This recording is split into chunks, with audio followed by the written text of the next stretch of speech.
Ladies and gentlemen, boys and girls, and children of all ages, let's get ready to listen to Big Talk with Chris and Greg.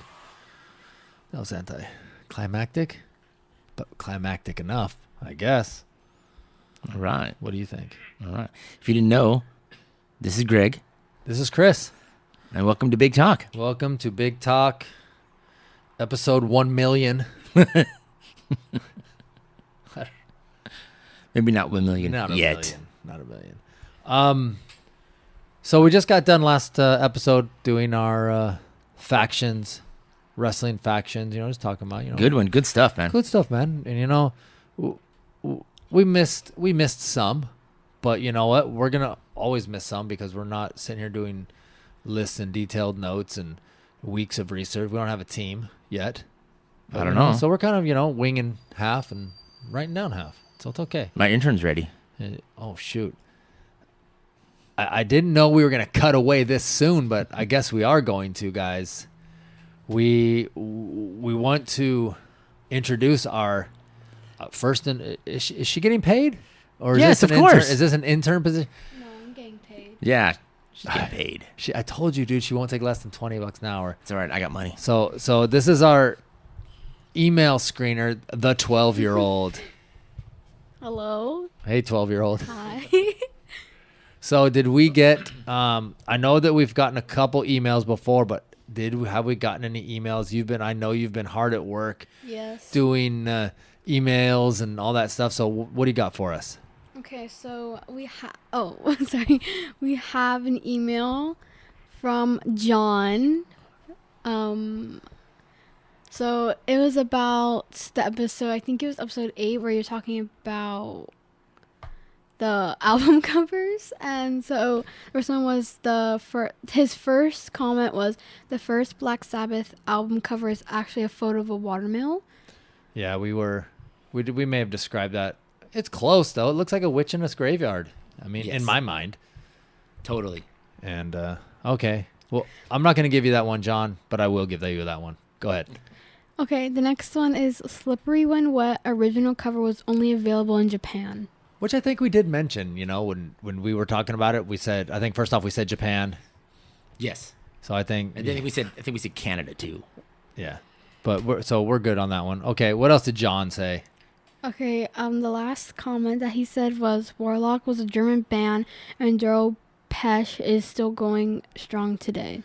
Yes, we were wrong on that. I think we were like Scandinavian, Finland or Sweden or something. I think we said Sweden. Yeah, and she still is going strong.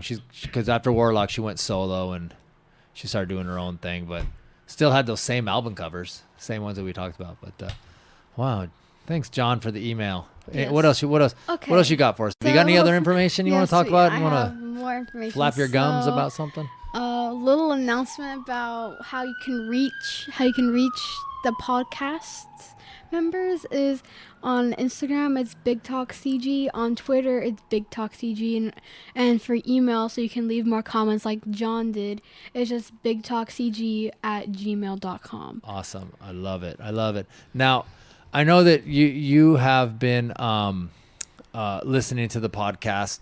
I'm not sure if you've been listening on Spotify or Podbean or what, but go ahead and let us know where are all the places you can listen to us at. As Chris said, you can listen to us on Podbean, Spotify, Amazon Music, Google Podcasts, iHeartRadio, Audible, Player FM, TuneIn Radio, and Listen Notes. Love it. Where are you listening to it at? Mostly Spotify, because that's where I listen to most of my music. I love it. Yeah, me too. Spotify rules.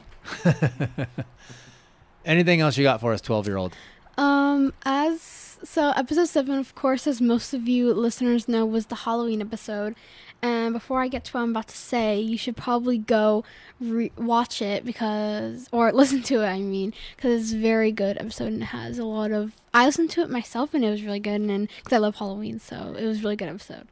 So what I would like to add is personally my favorite Halloween movies. Okay, let's hear it. So the first one on my list is Child's Play 3, 4, and 5. 3 is when Andy is at the army base. 4 is The Bride, because I love Tiffany. She's like one of my favorites. And then number 5 is The Seed. Is that when they have the son? I forgot his name, but yeah. The Love Child. Yeah. And then my number 2 is The Others. I really like the plot twist at the end. Is that the Nicole Kidman? Is that no? What one is that? What's the Others? It's the one about like the mom and the 2 kids, and they're in like this new mansion. Oh yeah, that has Nicole Kidman. That's the one with Nicole Kidman. She's like they're like watching over the house. Okay, yeah. Yeah. Greg, you've never seen it, And Greg. my third one is Scary Movie. The first one because I love how they make fun of horror movies. And I've only watched the first one, but I watched the second one halfway through. But first one is like my favorite one because it's really funny.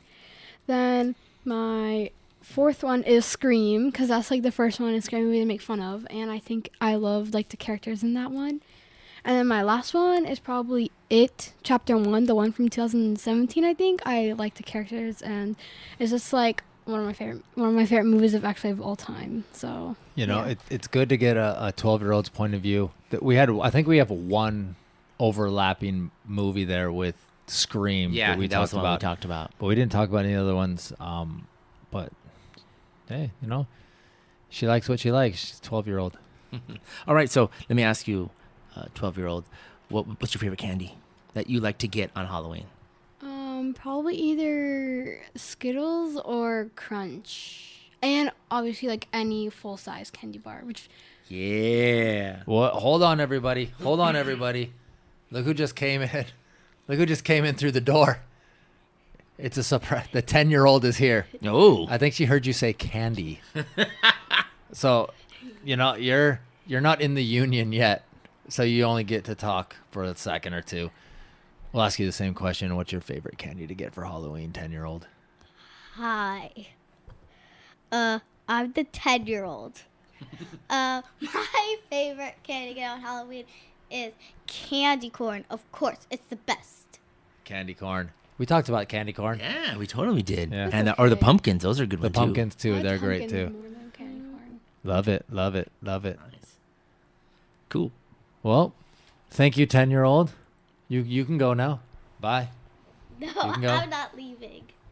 Bye. Yeah, we want to thank you again for going through the emails. You've been doing a great job getting paid just slightly less than $20 an hour. Just slightly. Checks in the mail. Checks in the mail. Yeah. And that's it. All right, guys. Thank you very much. And I don't know. Maybe we'll have them back next episode. I don't know. We'll see. We'll see. We'll see how many emails we get. Yeah. It might not be worth it.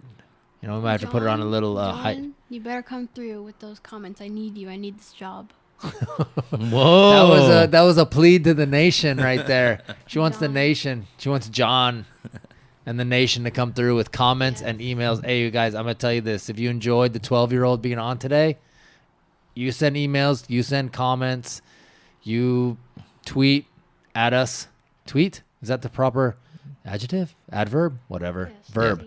Yes, tweet. I need my Tweet us. I need my Mad Lib. Whoa. Tweet us. Tweet us. The 12-year-old will be back to read your comments, emails, comment suggestions, and slander. And comments of our own. Yes, Yes. Our she'll bring episodes. her own heat. She'll bring her own heat. All right, thank you very much, 10 and 12-year-old. Have a good rest of your day. Thank you, ladies. Bye. Bye. All right. That was a treat for everybody, I think. I don't know. They're getting their stuff. Look at them go. Yep. Already learning to operate the equipment. Roadies. I see roadies in the Oh, making. yeah. Roadies in the making. making. Don't trip over any cables. Thank you, ladies. Ladies. That was nice. There we go. All right. So let's go ahead and get into the episode and what we really want to talk about. And Cool. well, you know what we're going to talk about? We're going to kind of continue from our wrestling topic we did last week, and we're going to give a little twist. Let's talk about managers. Managers and valets. Yeah, managers and valets. We've done most of our talking so far. Our other 2 episodes has been just pretty much wrestlers. There's been some managerial talk in there, but let's just talk about some managers, the importance of managers we like, what we like in a good manager, and just stuff like that, whatever. What do you want to start with? I know you got some right here. Yeah, you know what? I'm gonna start off with Jim Cornette. I had a feeling you were going to start with him. Right? He has been one of those managers with his high pitched voice and his mama's boy stereotype clothing with a tennis racket, but good manager, good talker, good commentator. Definitely one of my favorite tag teams he managed was the Midnight Express. I think I love the Midnight Express. Right. Jim Cornette was great. They never talked. Right? I don't even think I know what Bobby Eaton's voice sounds like or Sweet Stan Lane's voice. Do you know what either of their voices sounds like? I could not imitate him, bro. I could not imitate their voices. But Jim Cornette, dude, million miles an hour. Exactly. And he was taking things to a whole nother level with them. Exactly. Love it. So what about you? What's the first one you want to talk about? Well, you know what? I want to kind of continue on your Jim Cornette. All right. He not only was great as a manager, he was also good behind the scenes too, developing talent, especially a lot of the people the WWE brought up through, I believe it was Ohio, their Ohio Valley promotion. Okay. And they had Batista, who was great in development of Batista and Lesnar, John Cena, Orton, all those guys that kind of came up at that time. He was very instrumental in development of them. So he had a lot of behind the scenes going on as well. But man, Jim Cornette, you couldn't shut him up. He was a mama's boy. He was always talking about his mama, how much money he had, carrying his tennis racket. You always knew that tennis racket was coming to play. And that's one of the great things about managers, especially ones like, it was almost always like they were a heel kind of thing, the managers, because you always knew they were going to get involved. They were going to do something. Someone was going to get whacked with that tennis racket. You knew something was going to happen. And it added two elements to the whole thing. And in particular, I'm just going to go with the bread and butter of it, is the rock and roll versus the midnight. Correct. You always knew Jim Cornette was going to get involved, which did two things, which was great. One, it made you want to, it gave that element of 3 against 2, where you're like, oh my God, odds are always stacked against us. Because, obviously we're rooting for the face. We're rooting for Rock and Roll Express. Oh my God, dude. And so it made you want to see them get their hands on Jim Cornette, which the wrestlers getting their hands on the managers didn't happen that often. But when it did, it was sweet. Yeah, it was definitely magic right there, man. Good stuff. And that was the magic of Jim Cornette. He, has he always been, do I always agree with everything he says personally? No, but when it comes to being a wrestling manager, he's right up there at the top, if not the top, right there in he's in top 3 of all time. He's just great. He was great. Yeah. Love Jim Cornette. He's great. Another one of these guys who was really good, Bobby the Brain Hayden. Bobby the Brain, dude. Just a great commentator, a great manager, knew how to manage these guys from, Andre the Giant to Ravishing Rick Rude to his stable, the Heenan family, those guys from there, yapper, talker, him and Gorilla going at it, bah, bah, bah, bah, bah. Fun stuff, man. I mean, that's that stuff that, when you first began, he's the brain, that type stuff. He was one of those managers that really talked up his guys, no matter what level of wrestler they were. He brought the best out of them. He made them, when he would talk on the mic, verbally make them look like they were the greatest thing since sliced bread, no matter who they were. Didn't matter who they were. Obviously his shining moment crowning jewel may have been the WrestleMania 3 with Andre. He didn't win the title, but that was like a huge build up for that. But man, Bobby the Brain Heenan was everything he touched was just great. He had a stable of wrestlers that he managed, and then I loved his commentary that he did with Gorilla. Yeah, that's some of the best commentary teams in the history of wrestling. I mean, you're hard pegged to find anything that was better. Obviously, you have your Jim Ross, who universally considered probably one of the best, if not the. But dude, that team was really good. And correct. I enjoyed listening to everything they do. Right, definitely all the time, man. One person I kind of want to go back to quick is Paul Heyman, Paulie Dangerously. Yes. We talked a little bit about the Dangerous Alliance when WCW early 90s. That's when he was Paulie Dangerously, with the cell phone, the dealer, the business maker, all that kind of stuff, with his stable with Eaton and Arn Anderson, Austin and Zabisco and Rick Rude and those guys. Then he went on to form his ECW. Then, that got bought out. He came to WWF. He was like the commissioner or whatever for one of the brands, whatever, so on and so forth. Then he came out, and now he's the manager for the next big thing, which is Brock Lesnar. Correct. And that really, for me, was just he's in the same ilk when it comes to being the mouthpiece for a wrestler like Jim Cornette was for the Midnight Express. You never hear Brock Lesnar talk. I've heard him talk once or twice. Yes. But when Paul Heyman would talk, it was not like you needed someone to tell you how great Brock Lesnar was. Once you saw him wrestle, you're like, holy shit, dude, this guy's legit. But dude, whole nother level. And he's one of those guys that brought it from here to here. Right? He is on another level, and he's saying things you're not even thinking, and you're like, oh my God, what did he just say? There has been times where I've had to rewind shit and listen to it and go, oh my God, dude, that was, what the hell? He was that, and then, obviously he was with Lesnar now, with Roman Reigns, yeah. And now he's doing the same thing with Roman Reigns. Exactly. And it's amazing. Yeah. He can, you could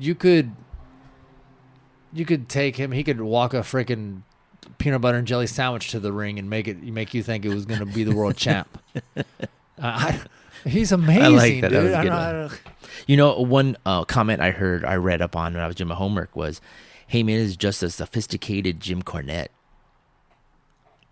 I could see that comment. Right? I could see that comment. I get it. That was It's like, it's almost, I was almost about to say it's like Jim Cornette with the thesaurus, but Jim Cornette was coming out with some stuff, dude. He was saying some stuff that you were like, what the hell did he just say, dude? Same kind of thing. I mean, but yeah, it's like if Jim Cornette went to Harvard, he'd be Paul Heyman. Right? There you go. Or something like that. There you go, something like that. Or, to LA Valley College or something. I don't know. Another manager I loved back in the day with Classy Freddie Blassie. Dude, yeah, classy Freddie Blassie he was one of those like original great manager. Yeah. From doing the Iron Sheik, and also he was managing Nikita Koloff and Iron Sheik, and they won the tag Nikolai titles. Volkov. Was it Nikolai? Nikolai Volkov. Sorry, Nikolai and Iron Sheik. They won the tag titles together, and he also brought up in the phrase his phrase of pencil neck geek. Neck geek. Like a lot of people don't say it nowadays, but like me and Chris were laughing at each other. If I say that to him, he knows what I'm talking about. And same thing. If he said it to me, same thing. We'd be there. So if you see any old school wrestling fans, just call him a pencil neck geek. I thought it was hilarious, dude. I watched a little bit of, doing my research. So I had the greatest managers of all time documentary on the Peacock just playing, and I was kind of listening to it and stuff. Man, classy Freddie Blassie, he would say some stuff, dude, and he was always on point with like what he was wearing. I think they called him like the Hollywood Billboard or the Hollywood something, because he was always on point. He had the blonde hair, probably turned white. You couldn't tell the difference, and had a cane sometimes he didn't. Yeah, and he was your classic blueprint. Everything else came from him, heel manager, and not just walking you. He was talking. Like he said, I watched a quick promo he did when he was talking about Nikolai Volkov. He was saying, I had to go to Siberia to find the best wrestler in the world because I couldn't find anybody here in America because America is trash. It's like, dude, what did you just say, bro? Like, how it doesn't get any better than stuff like that, especially in that time, late 70s, early 80s. It does not get better than that. Right. Did you want anything to add to that? No, dude, except for I think classy Freddie Blassie is never going to get the accolades that he should, because usually people that are so far ahead of their time, don't get that. And everybody we're going to talk about and everybody we have talked about, it all comes from him. He was really the blueprint. He was really what everybody kind of strived to be as good as. Okay. And not copycats and not exactly like, but they were all, inspired and then looked at Classy Freddie Blassie as an inspiration. As far as I'm concerned, admit it or not, but they did. Another manager I loved was Jimmy, the Mouth of the South, Hart. One of these guys that came out. I mean, a staple in WWF wrestling history. As a manager, as a mouthpiece. He can. I think he still looks pretty the same today. He can go anywhere, and people love him. People, the dads, the grandpas all want to take a picture, or I even saw a few people doing cosplay during Halloween. Not this year, but a few, say 10 years back. Doing that kind of stuff with a big megaphone and stuff like that. I didn't know that. Jimmy Hart also, was one of the first managers from Bret Hart and Jim the Anvil Neidhart. So when they became a tag team, Jimmy Hart was their manager. Did you also know that Jimmy Hart? I did, but go ahead. Did you also know that Jimmy Hart was in cahoots with Andy Coleman? Name it. Andy Kaufman? Andy Kaufman to piss off Jerry Lawler. Yeah. Yeah, that whole storyline was. That was Andy Kaufman was a unique individual, and at any point you couldn't tell what was real and what was comedy. Correct. And I don't think anybody has figured out to this day whether or not that was real or not. Correct. I mean, he knew how to bring heat as an actor. I mean, imagine if he decided to wrestle or be a manager on that kind of stuff, man. He would bring so much heat. Oh yeah. To his characters or something like that. And just to go back to Jimmy Hart, he was that megaphone, right? He always wore these. He always had like almost quasi pompadour hairstyles, like almost like a 50s Elvis style a little bit, not like Honky Tonk, who he did also manage, but in that same kind of style. He always had the colorful jackets, and he was managing Greg the Hammer Valentine, and so he had him. He had Brutus Barber Beefcake. He had them also as a tag team when they were the champs. I believe they lost them though at WrestleMania 1, if I remember correctly. Normally do. He did manage the Hart Foundation, which was great. But man, him running around with that megaphone. And the thing about Jimmy Hart, he was not a big man. No. He was a small guy. Yeah. So he was one of those managers that he was pissing everybody off in the audience, and everybody wanted to jump and grab him because every single person in that audience, including my 12-year-old, thought that they could kick his butt. I'm going to get you, Jimmy. I'm going to get you. And he'd be on his megaphone screaming at the wrestlers, screaming at the crowd. Man, he'd talking. He was another one of those guys, man. I love those managers that just talk and talk. I love it. Right. It doesn't get any better. I mean, I don't need to hear the wrestler tell me how great he is. I want to hear someone else tell me. Jimmy the Hart. That was the key. That was the key or the magic to that, where wrestler just stand there and do your job, and I'll talk about it. I'll talk how good you are. I'll talk who you're gonna destroy. I'll talk about who's next. I'll talk about when am I gonna get a championship belt. We'll talk about this. Or you're never gonna get a chance. You lost your chance. You're never getting him again, and you're never. And then that's just build heat. That's why those managers are so great to have on that heel side. Jimmy Hart was great, and that's why I did not like him when he was managing Hogan when he went to WCW. Right. That was something that wasn't needed. Correct. It was not needed. I mean, I don't know if Hogan's popularity was maybe slightly waning at that point when he jumped. I was never a Hogan fan, but he didn't, even if it wasn't, or even if it was, he didn't need Jimmy Hart. I never really understood why he went.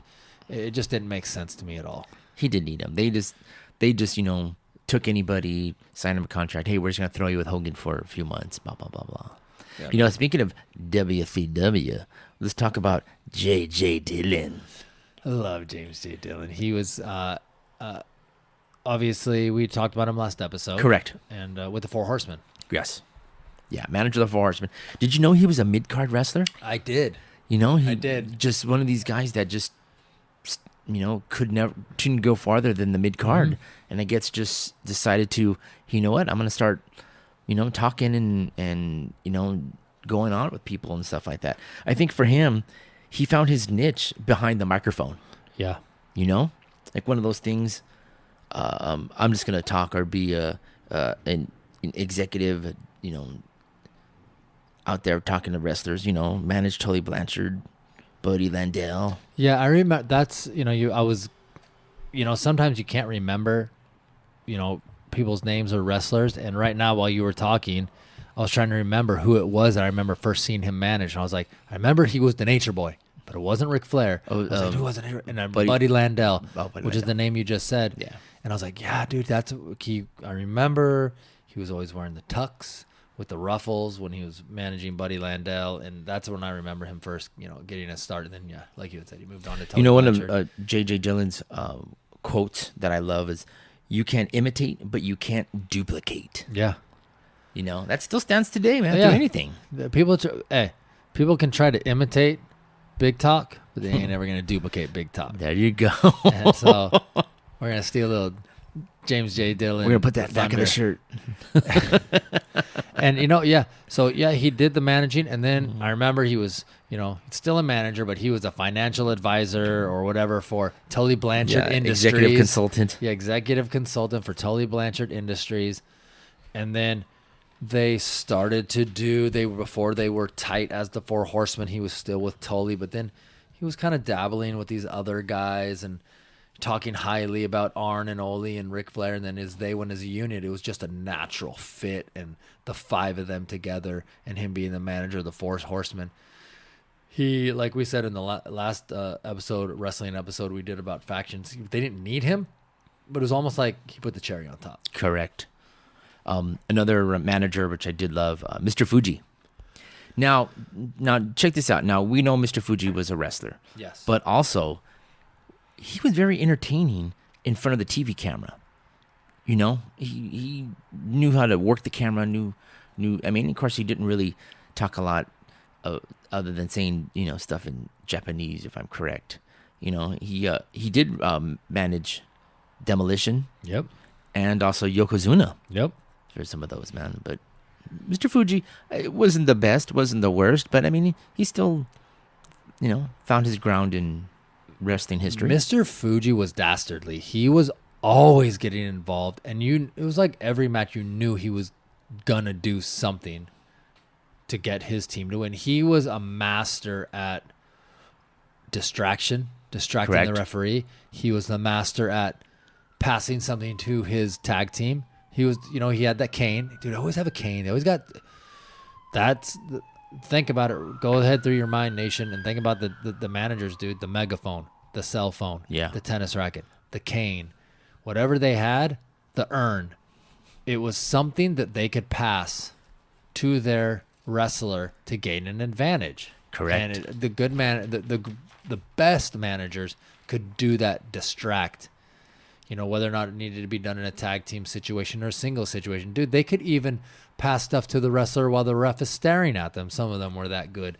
And Mr. Fuji, he wasn't the greatest talker. He wasn't the biggest guy. Correct. He wasn't flashy. He was always wearing a tux. When he was Yokozuna, he was wearing a more traditional Japanese robe and stuff like that. But he was a master manipulator. He was a master at conniving. He was like I said, he was dastardly. He was always trying to get the advantage for his guy in the ring, and his number one thing was get my guy to get the W. Correct. At all times, and that was it. And that's what makes him great. That's what makes Mr. Fuji great. Yeah, who I loved also was Paul Bear, managing. Of course, The Undertaker. I think he managed even Ravishing Rick Rude, and of course, he was also manager of Kane. But he had a style. Like you said, the urn, did the matches, didn't really talk a lot. It looked like more he was fooling around, doing stuff. But he was good too, man. I really enjoyed that too.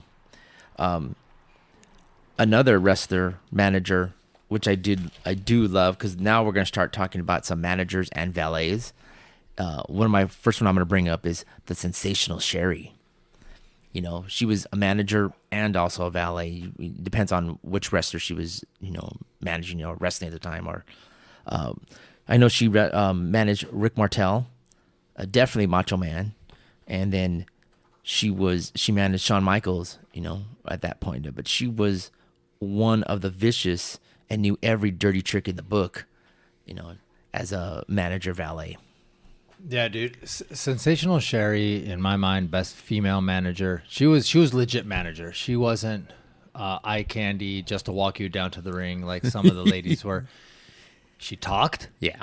She will get physically involved. Correct. Remember her screeching scream? She would do what she was one of those managers that would do anything to get her wrestler to get the win. That's right. And that,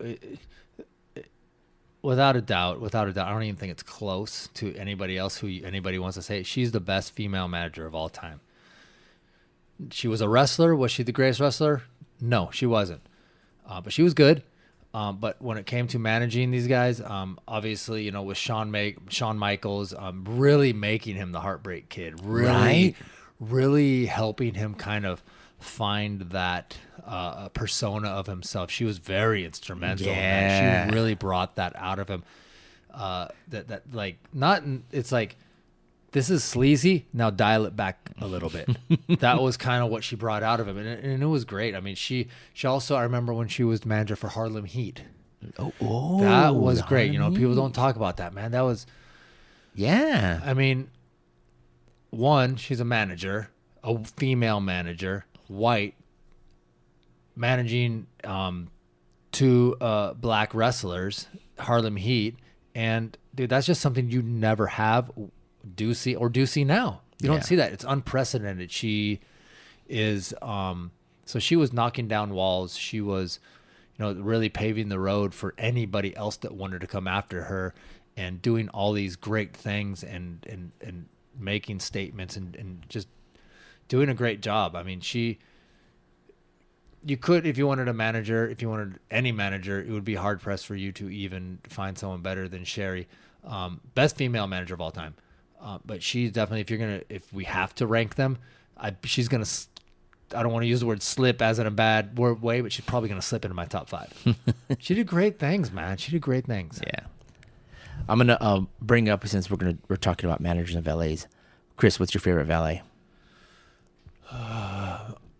Should I go the obvious choice? Yeah.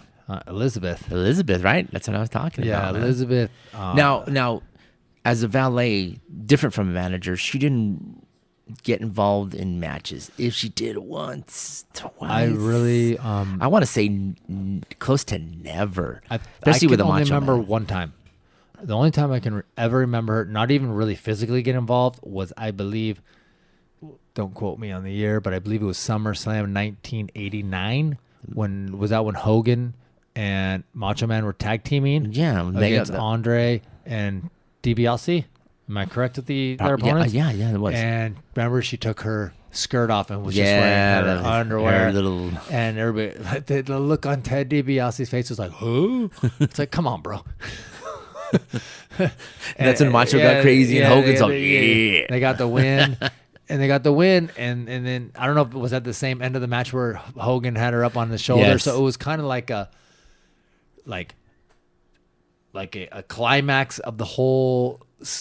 Looking back at it now, it was in the same moment almost the climax of the storyline, and then the start of the feud between the Hogan decline. and Macho Man at the same within minutes.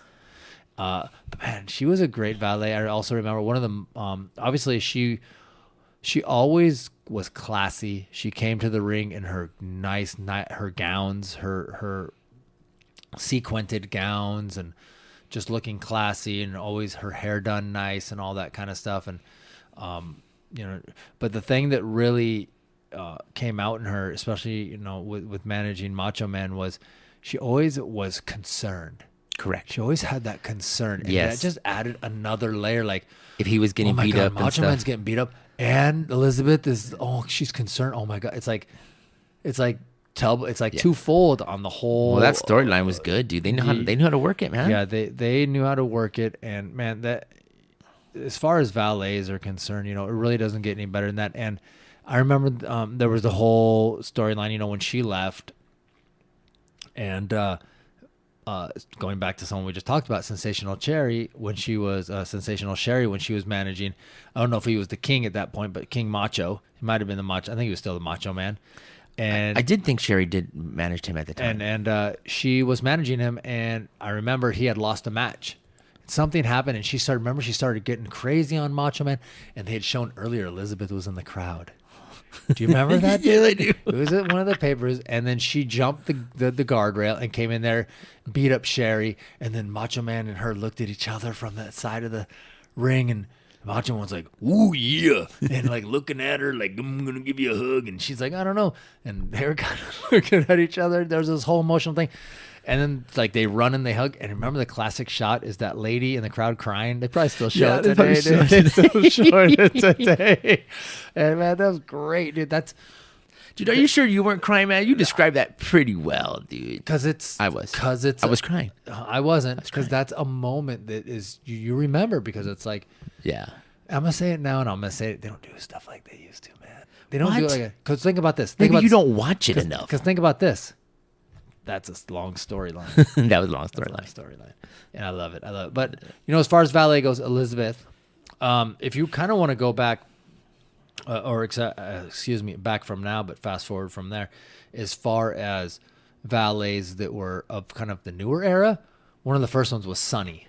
Yes. Now, how did you feel about Sunny?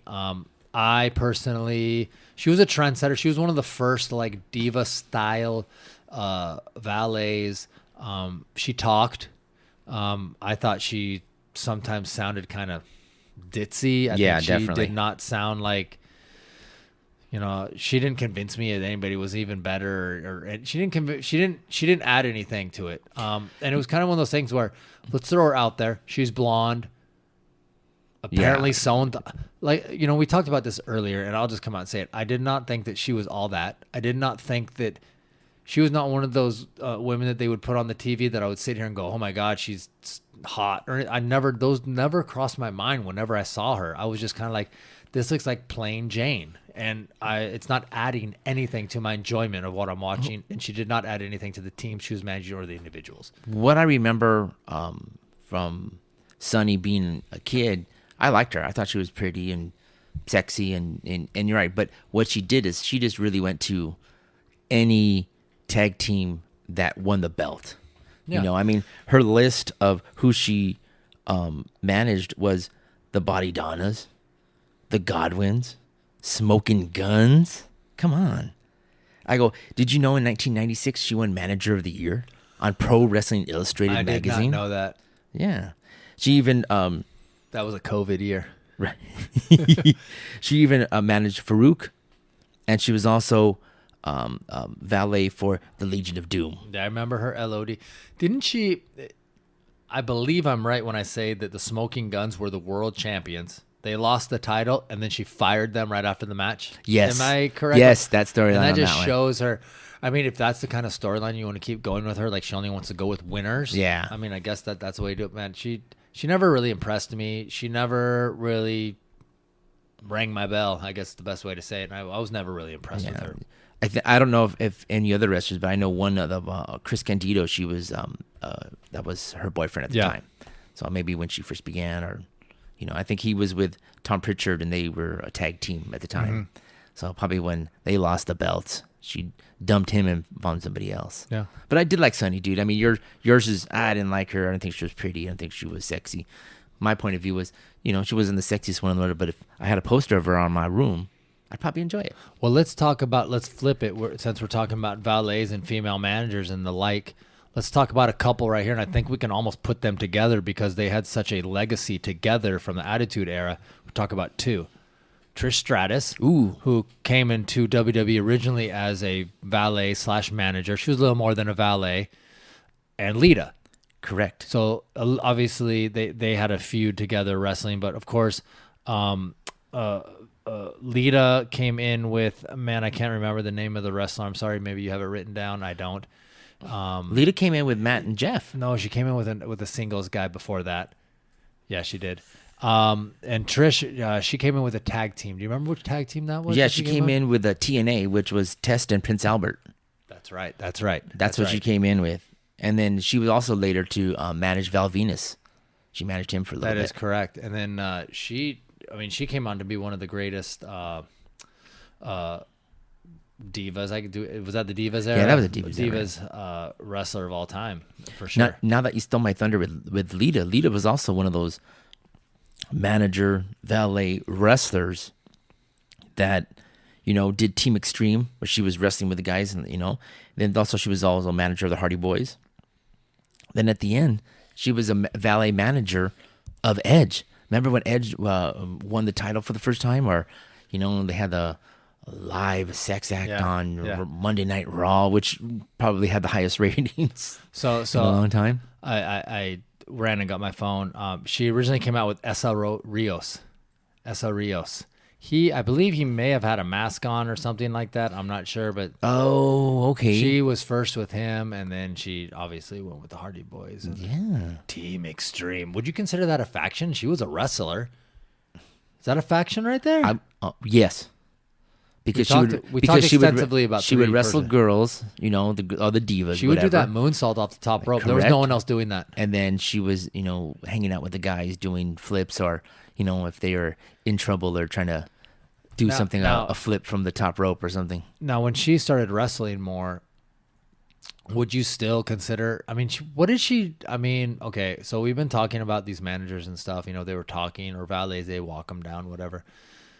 Lita, as what you would call a manager, she was more of, I don't know, what is it, like, I almost want to kind of say she really wasn't a manager. The Hardy Boys manager. She was almost like it was a faction of three Correct. people. It was Yeah, almost no, like she almost played the China role that she played in DX, where she was there and to help out if it needed to be helped out, but she Correct. wasn't there like advising. Correct. So maybe not. She had the title of manager. Maybe it wasn't, more of a valet / wrestler, that type of stuff. Yeah. But she definitely brought. I think that they were better off with her there than they would have been without her there. yeah, Speaking of the Hardy Boys, man. that Team Extreme definitely benefited from the presence of Lita, and with her and Trish, kind of coming in at the same time ish, and then their feud really, just was amazing, and one of the greater feuds of that time, the Attitude Era, bar none. They were always going at it, and usually one of them always had the title, and they're both Hall of Famers, and I can't say enough good things about either of them. They were great. Correct. You know what's funny? You look back at stuff you think in your head, and when Trish first came to WWE, it was like she was a fitness model. She was all in her fitness. Oh, yeah. I'd never heard of her at the time. I was like, oh, great. Here comes another person trying to get into WWE. And I was like, whatever. I will tell you, she proved me wrong. She Correct. surprised me. And one of the best female wrestlers. Actually, she was one of those few female wrestlers that actually looked like she was wrestling. A lot of times you get the female wrestlers in there and it doesn't look good. It doesn't look right. But she was one of her and Lita both look great in the ring. They were good. Both of them. Love it. Another manager valet that was good, but kind of, and I'm going to talk about Marlena, who was the manager of Goldust, right? When they were together, and and she dressed Hollywood classy. She just, they both came in all gold. They both had their, platinum blonde hair. They looked good. Of course, they were married at the time, but that was a good combination from Goldust to Marlena. You know what I mean? They had the style, they had a look. She got involved there. She had the big cigar, so she got involved at the time once in a while and stuff like that. But towards the end of her managing career, or her career with the WWE, she was forced to manage, Edge and the Hardys. Did you know this? Edge, the Hardy Boys. She was forced to manage Edge and Christian. Her last manager that she was doing was Perry Saturn before she took off, or something, entered her contract or something. She was she fit right into that character with Goldust. His whole Goldust, like she fit right in, dude. It was great, and sometimes you don't remember stuff until hindsight. So you see her and you're like, you snap and you're like, wait, she looks familiar. Who is she? And you start recollecting. You go, Exactly. Alexandra York from the York Foundation from WCW. You know, manager Terry Taylor. Oh, okay. Ricky Morton, you know, Tommy Rich, you know, stuff like that. So she would wear the kind of, you know, it's everything, you know, gets redone, recycled. Remember, she was the businesswoman. She had her hair up with the glasses. You saw the same thing happen when Stacy Keibler finally broke in. You know, it was basically a carbon copy kind of thing, you know, as far as what the outfit was. But yeah, she was, you know, was the York Foundation, manager, financial person, because that's what their whole gimmick was finances. And, you know, and then she went on, you know, with, I'm sure that her and Dustin Rhodes, you know, met there and then, you know, reemerged again as Goldust, you know, and took off from there. I love Goldust, dude. Right, I did too. From day one. From day one, I was like, I don't know what this is, but I remember, you know, you look back at how characters, their gimmick evolves from the first day, and it's like, all right, I'm gonna go. You go back and you look, and you're like, wow, the outfit's terrible, the makeup is terrible, the wig is terrible, but it all is an evolution from the first day, and it was like, man. Dude, Goldust from day one was, think about that day and time. Think about that day and time. We're talking probably he debuted around 96, 95, 96 or around in there. That for him, Southern boy, American Dream son, in a business that's dominated by men, a audience that's dominated by men, to come out as this pseudo-sexual, what are you, what do you like kind of a person, that took balls, and he took a hold of that and ran with it. And I thought from day one it was great. I loved it. I still love it. Goldust is great, and very brave of him, actually. I can't think of more matches that I loved him, but my favorite was with him versus Piper. The back alley. That was one of the ones that I know there was a few other matches or feuds that he had, but that was one of them that I really liked, was that him and Piper on the back alley. I think that was done here in Anaheim at the time. Continuing with Valets, a couple more maybe we could talk about quick. Some of them had some short-lived time frame. They kind of went from valet to wrestling or on other things. Sable was probably really that female valet that really fit the mold of diva. She was, you know, Sunny was the first one, but I think Sable really was the one that fit the mold of what the vision of a diva for WWE was. Yeah.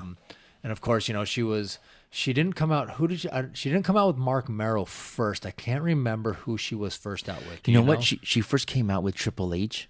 That's right. At WrestleMania 12, but she wasn't like one valet. She came out with like I think 6 or 7, 8 other girls. Okay. As you know, and she was one of those girls at the time at WrestleMania 12. And then obviously, go ahead. Well, I mean, I think also she was valet for Ultimate Warrior, you know, and then all of a sudden, you know, at the end of it, she managed her husband, which is Mark Merrow, you know, and of course now she's married to Brock Lesnar. Yeah.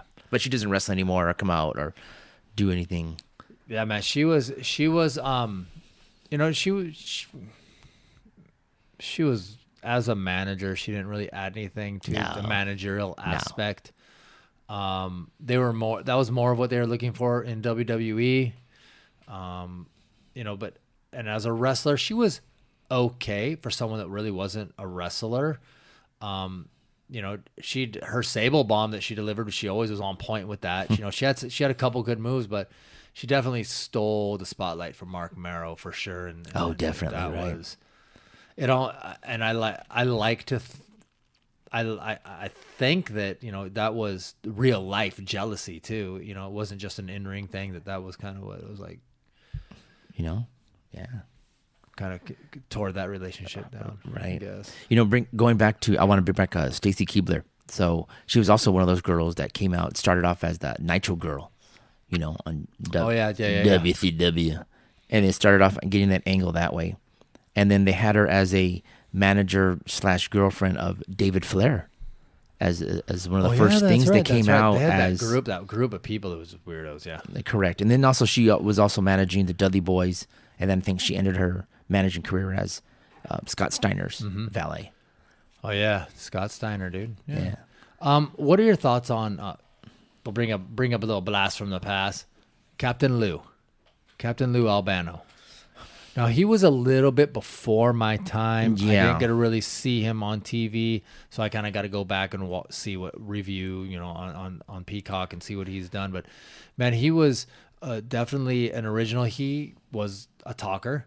He had to be, because he was, by his own words, not a very good looking man. He always had the long, beard, goatee, and a rubber band, that stapled rubber band to his face, and shaggy hair, and shirt open, and all that. But man, he could talk.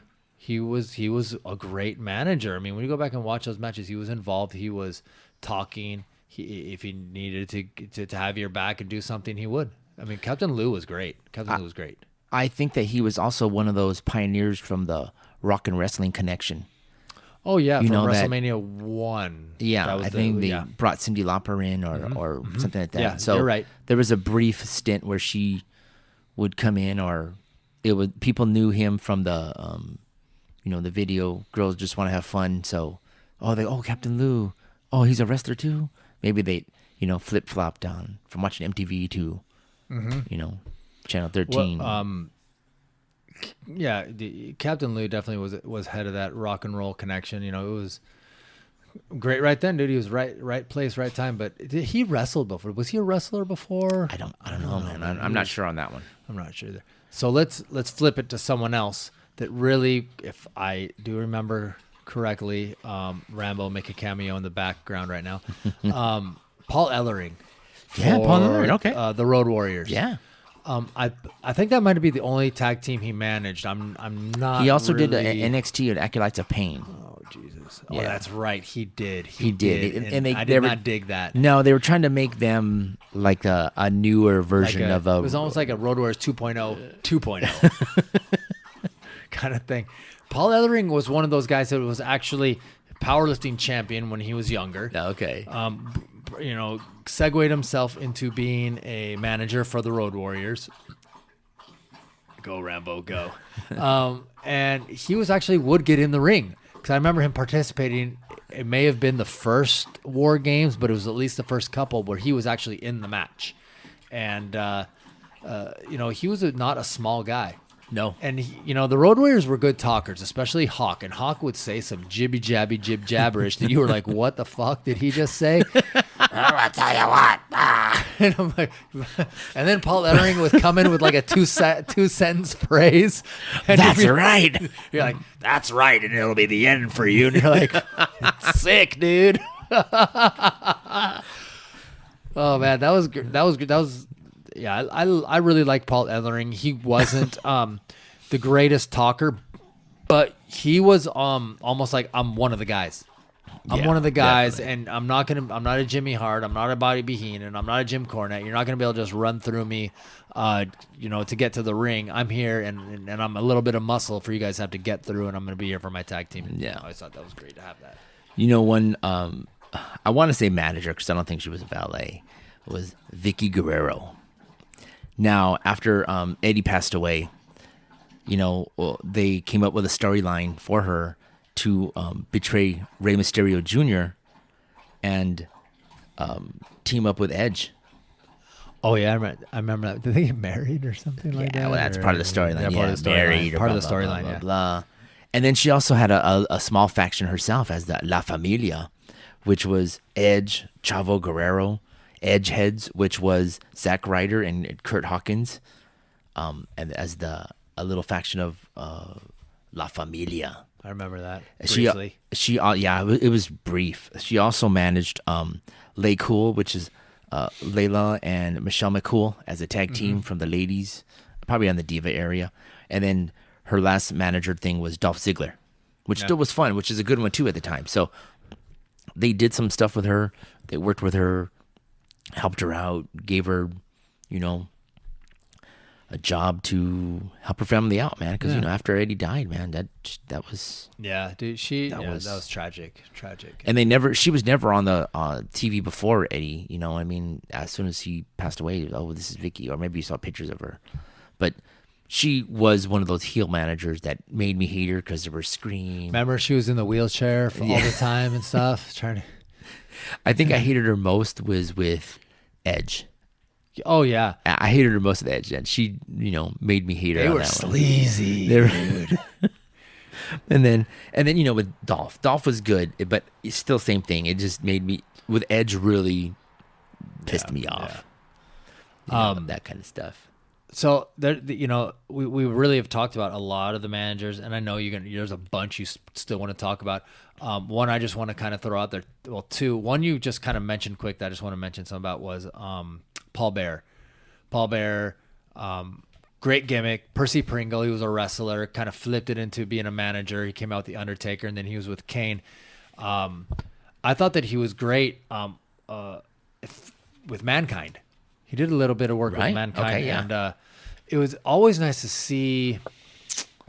So he was the manager with Undertaker, but to see him go to the other side, because like, oh my God, dude, he knows all of Undertaker's deepest, darkest secrets and his weaknesses and how to beat him. And so there was that element of, now the Undertaker's really got the odds stacked against him, kind of a thing. And I thought that was always great because Paul Bearer always did.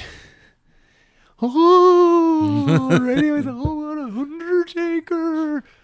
Right? He's going to come and get you. Yeah, and man, he is. You knew. I remember the moment where that kind of really hit me was when he came out with Kane. Your brother's here. This is Kane. Time's up. Shit's about to hit the fan. And it was like, dude. And Kane came out, and everybody thought the Undertaker was the big guy, right? And then you saw them next to each other, and you were like, "Oh my God, dude, this guy's a monster!" And you thought it was all over for the Undertaker. Obviously, you know, go back through history, you could kind of see how that went. But man, he was a great manager. Always had the gimmick, never changed. Managed few guys, but he was great. The other person I want to talk about, just quick, is Slick. Yes, I like Slick. Slick the Master Style. Yeah. He was the big pimpin' manager of the 80s. Always had the cane. Always had the cane. He was always strutting, styling and profiling, Ric Flair style. He was great, man. Who doesn't? Manager of the Twin Towers. Yes. Akeem and Big Boss Man. Yeah. Remember, Akeem was one-man gang. And then, so Slick starts managing him, and he goes from being one-man gang to Akeem. He starts wearing, a traditional African outfit, and he's all doing he's all acting like he's Soul Brother, like, yeah, man. You're like, dude, what? You just had a mohawk with a leather or a jean jacket on like 2 weeks ago. Now you're Keem going, that's right, brother. You dig it? And I'm like, what the hell's going on here? Slick also managed the Warlord. Oh yeah. Did he manage the Barbarian as well? And Rick Martel. I just the hell of it saying yes, probably, but yeah, okay. Yeah, one of those guys too. Yeah, Slick was good, dude. He wasn't the biggest, most popular guy, but Slick was there. He had a cane too. Yeah, he had a cane. Getting to get involved, dude. Cane and a little pinky ring. Yeah, dude, he was great. Dude. One of my favorite managers from ECW was Bill Alfonso, which managed Sabu and RVD. I mean, he just had this squeaky voice, and he blew his whistle all the time, which annoyed the F out of everybody. But Bill Alfonso was one of those guys that RVD came out and he, threw the chair in and did this, that, and he was good. He was fun, dude. I mean, annoying as hell. Well, Bill Alfonso, he was a referee first. Yes. And he became the manager. He was referee. And it was almost like instead of talking, he blew the whistle. Correct. So his communication was through whistling. So like you threw one chair and he'd whistle, like whatever he thought in whistle was throw another one in. Whatever he thought was in a whistle, throw another one in. Yeah, high pitch, low pitch, medium. To go from that kind of person that was a ref to manager, another person that it was Teddy Long. Oh, that's Teddy right. Long That's right. was a referee, and whenever I see him, like these old '80s, him being the referee, I'm like, Yeah. oh, that's Teddy Long, man. He became a manager later, and it's kind of cool to see people kind of grow out of one position into another. And Teddy Long, I don't think he was the greatest manager of all time. He could talk. But I don't think he was a good manager. He didn't really do it for me as a manager, as a commissioner for the brands. He did all right. I think that's kind of where he really hit his stride better. But as a manager, but he took that same step kind of like Alfonso did. Correct. From ECW, Francine, which was the queen of extreme. That's right. She managed Stevie Richards, Valet of the Pitbulls, Shane Douglas, and then, of course, managed Tommy Dreamer, but she also ended up marrying Tommy Dreamer. But she was another one of those valet pretty girls that wore short skirts and, Yeah, they had that extreme style. What do you think about her, comparing her and Beulah? What do you think? Oh, shoot. What do you think that, I mean, obviously, basically, same time, same federation, different, but the same, kind of. Yeah, I thought Beulah was prettier. Yeah. If you want to go back a little more, we were talking about, we always talk about managers. Hey, they were a wrestler, then they became a manager. Hey, this guy was a referee. He became a manager. Let's flip the script and double dip. Greg, don't trip. Let's go around the side. DDP. DDP was a manager in AWA, and then manage, and then he shows up WCW, says, hey, I want to try this wrestling thing, because he was a big dude. Yeah. And got his schooling in and came back. He ended up being world champ. I mean, he's one of those guys that's kind of like David Bautista in the fact that, man, I wish they would have started wrestling like 10 years earlier. They really didn't. They started when they should have been in their prime.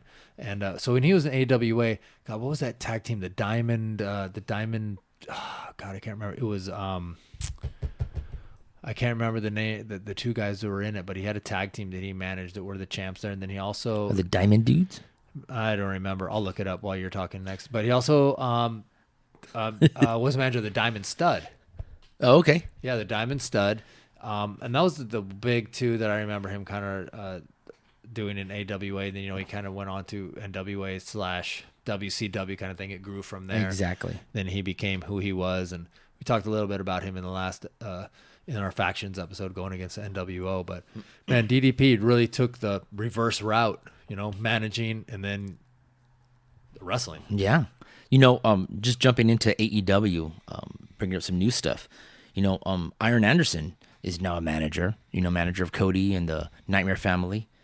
Tully Blanchard is a manager of Sean Spears and FTR, right? Taz is a manager himself. Taz is a great wrestler and manager of Brian Cage. And then check this out.